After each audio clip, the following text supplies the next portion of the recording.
اور چھوٹے پرندے کو کھاتا ہے، اس کو جو منا حاصل کرتا ہے، اس میں صلاحیت ہے تو اس کو حاصل کر کے کھاتا ہے۔ مگر ایک اور باز کے شکل میں ایک ہے، ہم سندھی میں اس کو گج کرتے ہیں، تم پتہ نہیں اردو میں اس کو کیا نام دو گے، وہ اس سے بڑا ہے، یہ سرخاب سے بڑا ہے ہوتا ہے، وہ گوشت کھاتا ہے مگر کسی پرندے کو نہیں پکڑتا گوشت کھانے کے لیے، کس کو جھٹ میں نہیں مارتا، کس کو پکڑتا بھی نہیں ہے۔ وہ بولتا ہے ہم کو ویسے ہی گوشت ملے، بغیر کسی کو زیر کرنے کے لیے، بغیر کسی کو مانا جھٹ مارنے کے لیے، بغیر کسی کو مانا میں کسی کو ایسا کھانے کی کوشش نہیں کروں، گوشت حاصل کرنے کی کوشش نہ کروں، مجھ کو خود بخود گوشت ملے۔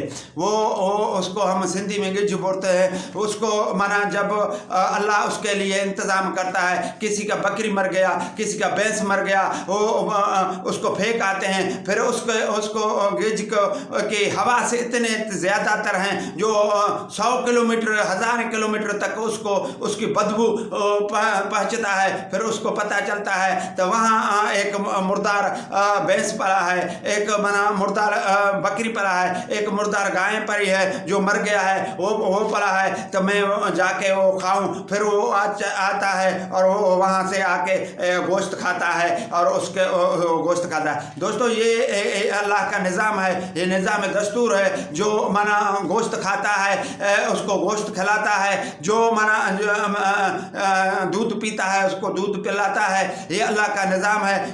کوئی بھوکا نہیں ہوگا۔ اللہ نے قرآن شریف میں بولا ہے الحمدللہ رب العالمین، میں سارے کائنات کا رب ہوں، سارے کائنات کو پالنے والا ہوں، میں ہی اس کو رزق دیتا ہوں، روٹی دیتا ہوں۔ جو قسمی صلاحیت ہوگا تو چھوٹا سا دکان مانا کھولے گا تو اس کو دکان چھوٹا سا بڑا ہو جائے گا، اس میں ٹیلنٹ ہوگا۔ جو اس بندے میں ٹیلنٹ نہیں ہوگا تو وہ کروڑوں کا کوئی کاروبار کھولے مگر ٹیلنٹ کے بغیر وہ دکان بیٹھ جائے گا اور وہ نہیں چل سکے گا۔ یہ قدرت کا نظام ہے، دستور ہے، مگر ہم کو ہمت ہارنا نہیں چاہیے، ہم کو ہمت سے کام لینا چاہیے۔ میں اس نوجوانوں کو بولتا ہوں تم اپنے میں جرت پیدا کرو۔ کوئی کسی کا باپ روٹھ جائے، کسی کا ماں روٹھ جائے، کسی کا دوست روٹھ جائے، کسی کا پیار روٹھ جائے، کیا اس سے اللہ نے اس سے اور خوبصورت عورتیں بنائے رکھی ہیں، اور خوبصورت سے خوبصورت اور بنائے رکھے ہیں۔ کوئی کمی نہیں ہے اس دنیا میں، اس کائنات میں کسی کام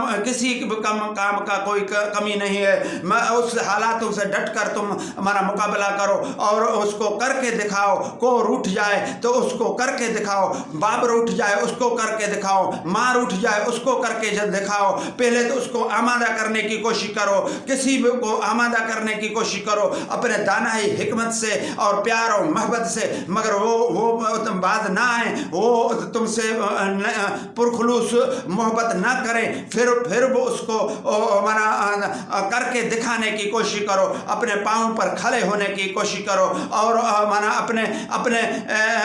اپنے سر سے اپنے جان سے مت کھیلو، اپنے حیاتی سے مت کھیلو۔ اپنے اللہ تعالیٰ نے یہ ہم کو نعمت دے دیا ہے، ایک دفعہ زندگی ملتا ہے، ایک دفعہ ملتا ہے، اس کو صحیح زندگی کو حسین بنا لو، اس کو صحیح زندگی کو صحیح چلانے کی کوشش کرو، ورنہ یہ تعلیم کسی کام کا نہیں ہے۔ یہ تعلیم پر میں اس کو تعلیم ہی نہیں کہتا، جو تعلیم کسی کو جرت نہ دے، کسی کو ہمت نہ دے، کسی کو نااہل بنا دے، کسی کو کسی سے ڈٹ کر مقابلے کرنے کی صلاحیت نہ دے، وہ کون سا تعلیم؟ اس کو میں مانتا ہی نہیں ہوں، یہ تعلیم ہی نہیں ہے۔ مگر میں اب تم کو یہ بتاؤں، یہ استادوں کا قصور ہے۔ استاد تربیت صحیح دے، وہ صرف کتابوں میں جو لکھا ہوتے ہیں سبق وہی پڑھاتے ہیں، اس سے کوئی اتنا حاصل نہیں ہوتا علم۔ اس سے علم اصلی اپنے دل دماغ سے صحیح جو کو لیکچر دینا چاہیے، اس کو تربیت دینا چاہیے، اس سبق پہ ہی تربیت دینا چاہیے، اس میں صلاحیت زیادہ پیدا ہوگا، اس بچے میں صلاحیت زیادہ آ جائے گا، اس میں شعور زیادہ آ جائے گا۔ مہربانی، ہم انشاءاللہ تعالیٰ توقع کرتے ہیں تو اب نوجوان پڑھے لکھے ایسے کام نہیں کریں گے، ہم اس کے معاشرے کو سدھارنے کی کوشش کر رہے ہیں۔ مہربانی، السلام علیکم دوستو۔